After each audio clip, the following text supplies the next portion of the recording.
Yes, muraba agaciro kenshi cyane kandi muraba kubahwa nongeye guterwa ishema no kuza kubana namwe mwese inshuti za Verite TV mwahisemo kuzajya mubana natwe murekano rw'amakuru ndetse n'ibiganiro bya sport tubategurira tukabagezaho umunsi ku wundi. Ni byinshi tugarukaho biba biriho biravugwa mu mupira w'u Rwanda mu nguni zose zigiye zitandukanye, mumaze kubimenyera ko hano nta kindi kihavugirwa uretse Rayon Sport ndetse na APR Football Club, by'umwihariko Rayon Sport ikibayemo cyose turababwira ngo bimeze bite, tukaza kuba tubahereza ubwino kuri ayo makuru ari muri ekipe yanyu. Ntago bikiri inkuru ko ekipe ya Rayon Sport kuri uyu wa kabiri turi tariki ya 9 z'ukwezi kwa mbere mu masaha y'isa 3 yaje kwakira umunyezamu ukomeye cyane uturuka ara mu gihugu cya Senegal warukubutse muri ekipe yitwa Intwaro Football Club. Uyu si wo mukinyi wa mbere uturutse muri iyi ekipe uje muri Rayon Sport, kuko iyi ekipe nayo yitwa Intwaro ni ekipe nayo itiyoroje ara mu gihugu cya Senegal. Ni umunyezamu waje kwiturukamo aza muri ekipe ya Rayon Sport. Rero ekipe ya Rayon Sport itazuyaje nyuma y'amasaha make rwose, nyuma yaho aje akajya kuri hoteli agafata amwe mu mafunguro nyine bigendanye n'umunaniro yarafite akanaruhuka. Mu masaha make yasize ekipe Rayon Sport imaze kumusinyisha. Byinshi nyuma yo kumusinyisha byakomeje kugenda bivugwa, tugiye kubigarukaho 5 kuri 5. Ku musozo w'iyi nkuru tubafitiye n'inkuru idasanzwe, ni inkuru idasanzwe muri ruhago y'isi muri rusange. Turaza kubirira 5 kuri 5 tuza kurebera hamwe ibikubiye muri aya masezerano y'uyu musore twagerageje kunaga akajisho nubwo mu masaha ya mbere twavumbye ayo tutengewe, ariko nyine nibyo byiza nyine byo kubana na Verite TV kuko tubagezaho ibiruze kuba mu masaha ya kare. Ndatekereza ko ibyo twababyeyi nabyo byonge byabaye nyine kuri uyu munsi basinyisha uyu Kadime Ndiaye, tubabwira ibikuye mu masezerano ndetse tubabwira ni gihe ari buze kumara muri iyi equipe Rayon Sport. Tugiye kongera tubavira muzindi muzingo, tugiye kongera kurebera hamwe statistiques z'uyu mukinyi. Hari team news ziremereye cyane zo muri equipe ya Rayon Sport nazo tugiye kuzigarukaho tuze kuba tubavira muzindi muzingo. Ari umukinyi witwa Eritier Luvumbu Nzinga yagiye muri Pro Demokarasi ko ngagiye kurwaza mama we. Ese kugaruka muri equipe Rayon Sport bimeze bite? Ibyo umukino bafitanye na Gasogi wo turacyabifite, nabyo turabibategura mu nkuru ibuze kugenda ikurikira, ariko byinshi tugiye kurebera hamwe muri iyi nkuru. We reka nongere mbahikaze kandi mbibutsa ko nta bundi buryo bworoshye cyane bwo kuzajya ubana natwe, kuko ntibisaba amafaranga, ntibisaba kugura bonoma, ahubwo urareba munsi ya video ukande ku iyo buto ya subscribe ndetse inkuru uyisharinge ku nshuti zawe zigiye zitandukanye. We reka duhita dutangira inkuru yacu mu buryo burambuye. Tuyitangirire kuri uyu muzamu Kadime Ndiaye. Ese abakunzi ba Rayon Sport bamwakiye mu buhe buryo? Tugiye kubigarukaho cyane. Ni umusore w'imyaka 27 wafutse mu 1996, afite metero 1 na santimetero 45. Yakiniye abari munsi y'imyaka 20 ba Senegal. Ni umunyezamu uremereye cyane nkuko namaze kugenda mbikubwira ngo burya nubwo ari umuzamu afite karite ziremereye cyane zo gukinisha ikirenge cy'indyo. Ngo nubwo azi gufatisha intoki, rero ni umusore uzi gufatisha uzi no gukinisha ikirenge cy'indyo. Ngiye kuza mbabwire ibyo Rayon Sport yatangaje nyuma yo kumusinyisha. Ni umusore wakiniye amakipe agiye atandukanye nko mu mwaka wa 2022 yari muri ekipe yitwa Generation Foot, ayivamo ajya muri ASEC Sanokos, ayivamo ajya muri ASEC HLM, ayivamo yerekeza muri Intwaro. Muri kariyeri y'umupira w'amaguru yakiniye ama ekipe 6 yose.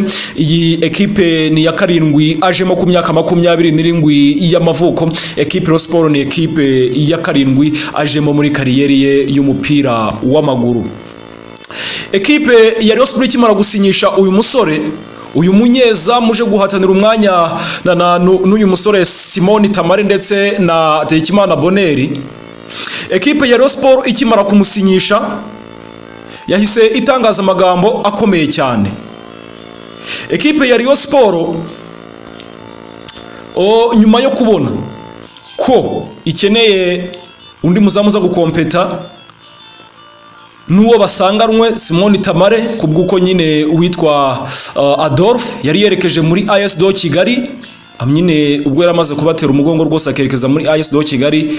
Rayon Sport yaje kureba isanga ari nta bundi buryo isigaranye uretse kuba yazana undi muzamu ugomba kuza gukompeta n'abahari.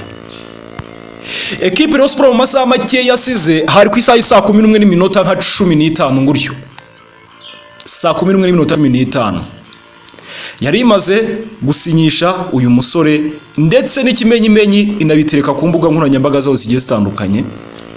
Nyuma yo kumusinyisha batangaje amagambo akurikira ari mu rurimi rw'icyongereza.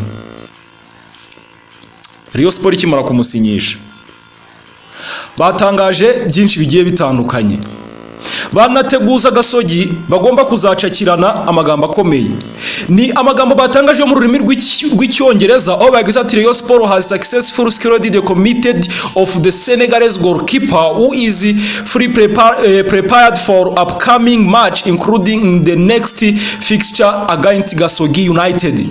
Mu yandi magambo aho bagize bati Rayon Sport ifite amahirwe menshi cyane nyine yamaze gusinyisha umuzamu w'umunya Senegal aragaragara muri match ikurikira nyine igiye kuza rwose araza ngo batsinda Gasogi United mu buryo bukomeye cyane.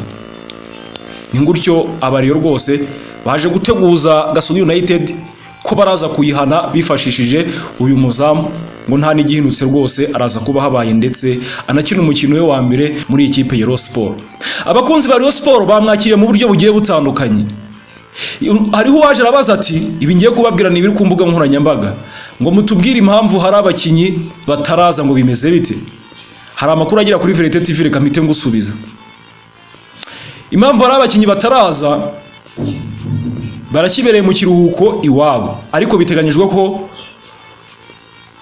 umukinyi wanyu muri bugire muri equipe ya Rayon Sport ni Youssef Rabro hagira ku munsi wo kuwa kane. No kuvuga hagati yo kuri wa gatatu ndetse no kuwa kane abakinyi bose baba baje nta kibazo, abakinyi bose bameze neza cyane. Undi yagize ati wapi nta kintu kirimo umukinyi umaze amezi 6 adakina burya ntabwo abari uwaguha igikombe. Ninde wakubyeka amaze amezi 6 adakina? Yarari muri Gwendiwaye Football Club kuva yegeramo yakinnye umukino umwe wonyine yakinye mu kwezi kwa 10, ntabwo ameze amezi 6 hanze. Hariho undi yagize ati ntabwo ngiyewe ikibazo nkibona mwizamu imitoreze first. Undi yagize ati Rayon dukunda. Undi yagize ati ni vuba vuba. Undi yagize ati Perezida twishimiye kutuzanira umuzamu, turakwemera, komeza utwubakire ekipe. Undi yagize ati Murera yacu hejuru. Undi yagize ati tumuhaye ikaze muri Gikundiro. Ibyo ni ibitekerezo ndiho ndasoma ku mbuga nkoranyambaga, ntabwo ari ibitekerezo byacu. Ni uburyo abareyo bakiye uyu munyezamu, ni umunyegoro ukomeye cyane. Undi yagize ati ni wowe ubwirwa Kenisi nyine. Yagize ati Kenisi ni wowe ubwirwa. Undi yagize ati mujye mubasinyisha igihe kirekire pe gutyo ekipe irahomba, gusa mukomerezaho kubaka Gikundiro. Ibitekerezo by'abakunzi ba Rayon Sport ni byinshi cyane, twereka tubisoreza aha ngaha. Ni nababwiye ko ndibuze kubahereza inkuru idasanzwe tugiye kuyijyaho. Reka mbanze nkubwire uwitwa Ritsero Vumbu Nzinga aragera hano mu gihugu cy'u Rwanda. Byari biteganyijwe ko ari buhagere kuri uyu wa kabiri. Ubwo twakoraga iyi nkuru ntabwo twe twakamenya amakuru ko yahageze, gusa ntibiri buze kurenga kuri uyu wa gatatu atarahagera. Ariko uko byari biteganyijwe kuri gahunda yari gushyika hano i Kigali mu Rwanda kuri uyu wa kabiri kimwe n'abandi bakinyi bose, Simon Tamare, Charles Bari ndetse na Ojaju Wakim. Ariko ubwo twakoraga iyi nkuru ku isaha y'isa 12:30 dutangira kuyitunganya, ntabwo muri aba bakinyi ntabwo bose uko bakabaye uko ari bane ntabwo twe twakamenya amakuru yigaruka ryabo. Ni ngutyo bimeze. Ariko igihari nkuko byatangajwe n'ushinzwe itangazamakuru ndetse akaba n'umuvugizi wa equipe ya Rayon Sport Ngabo Robin, ubwo yakoraga ikiganiro kuri Radio 10 and TV 10 yavuze ko bari buze kuhagera kuri uyu wa kabiri. Reka dukomeze dutegereze, ushobora mu masaha y'igicuku cyangwa se bakagera kuri uyu wa gatatu. Ntawamya turaza kugenda tubibatangariza ndetse tubakurikirana hafi, tukaza kuba tubabwira ngo bimeze bite amakuru ari muri ekipe yanyu ya Gikundiro. Twagiye ni inkuru yatangaje abantu benshi. Ni umukinyi wa ekipe y'igihugu ya Gabo bamwita Guero Kanga Kaku. Yakoze agashya agira atya avuga ko nyina umubyara ngo yitabye Imana mu 1986, kandi we ngo yavutse mu 1990. rero akanama ka discipline muri kafu kamuhamagajeho ngo asobanure impamvu nyina yatashye mbere y'imyaka 4 ngo avuke. Biratangaje cyane.